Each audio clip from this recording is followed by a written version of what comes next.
Tahukah Anda, algoritma ditemukan oleh ilmuwan Muslim? Pernahkah kamu mendengar kata aljabar atau kata algoritma? Dalam belajar matematika, nanti kamu juga akan mendapati dua kata ini. Tapi, tahukah kamu siapa penemunya? Pasti dah ada yang menebak bahwa penemunya berasal dari ilmuwan Barat. Padahal sebenarnya ia adalah seorang ilmuwan Muslim yang bernama Al-Khawarizmi.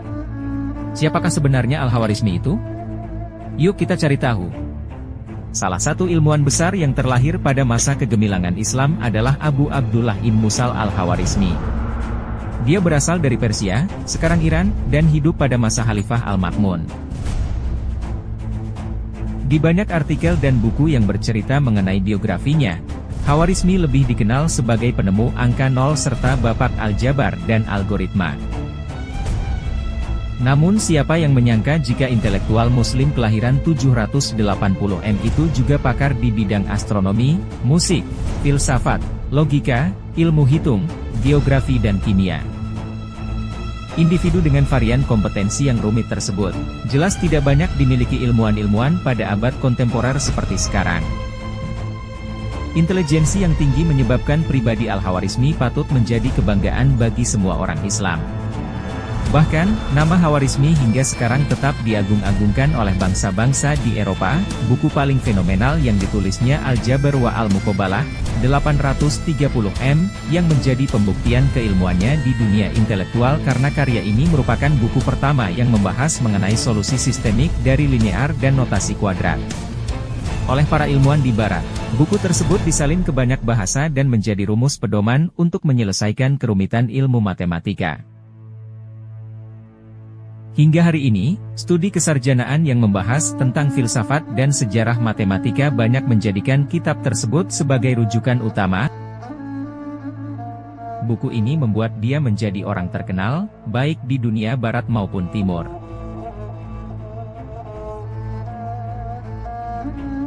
Pengaruh buku ini semakin terasa hingga hari ini. Karya ini untuk pertama kalinya diterbitkan di Inggris dengan judul buku The Book of Restoration and Balancing, 1831, dan di Amerika Serikat, 1945. Karya ini menjadi basis studi aljabar di era Renaissance, misalnya menjadi rujukan utama dalam sejumlah karya matematikawan besar seperti Leonardo Fibonacci, 1175-1230, Albert, 1196-1280, dan Roger Bacon, 1214-1294. Sangat jelas bahwa, Praktica Geometria, yang ditulis Fibonacci mengambil pengaruh besar dari ide-ide Al-Jabr wa Al-Muqabalah milik Khawarizmi, tulis seorang matematikawan dari Universitas London Adnan Baki dalam artikel panjangnya bertajuk Al-Khawariz Contributiones to the Science Mathematics. Alkitab Al-Jabr wa Al-Muqabalah yang dimuat di Journal of Islamic Academy of Sciences, 1992.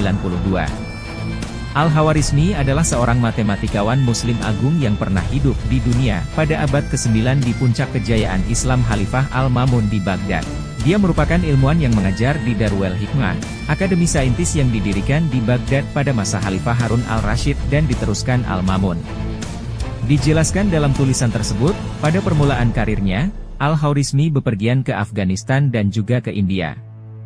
Di dua negara tersebut, dia berkenalan dengan banyak orang dan belajar ilmu-ilmu hitung dari para ilmuwan setempat.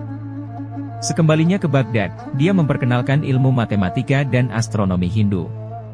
Pada waktu yang bersamaan, dia menulis tabel astronomi yang dikenal di Arab sebagai Sindin.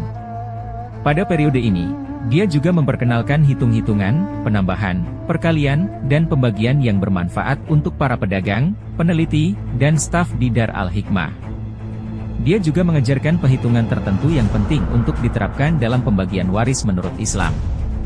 Yang paling menarik pada pikiran Al-Khawarizmi tentang matematika dan hubungannya dengan nilai ketuhanan adalah ketika banyak pengikut positivistik mengklaim bahwa pengetahuan matematika adalah sesuatu objektif yang bisa menjangkau realitas eksternal, ultimate reality, maka Al-Khawariz mengatakan hal lain. Dalam hal ini, dia memposisikan diri sebagai penganut konstruktivisme yang memandang bahwa pengetahuan matematika merupakan hasil dari konstruksi individu, bersifat subjektif, sehingga tidak ada kewenangan untuk membincangkan persoalan konstruksi individu dengan realitas yang tak terjangkau. Hal ini menjelaskan, bahwa lebih dari 1100 tahun yang lalu, Al-Khawarizmi sudah mengajarkan bahwa pengetahuan matematika dibangun atas pikiran manusia dan memiliki sifat terbatas. Filosofi ini, oleh Al-Khawarizmi digambarkannya dengan perhitungan lingkaran. Dan kini metode ini sangat sesuai dengan perhitungan modern.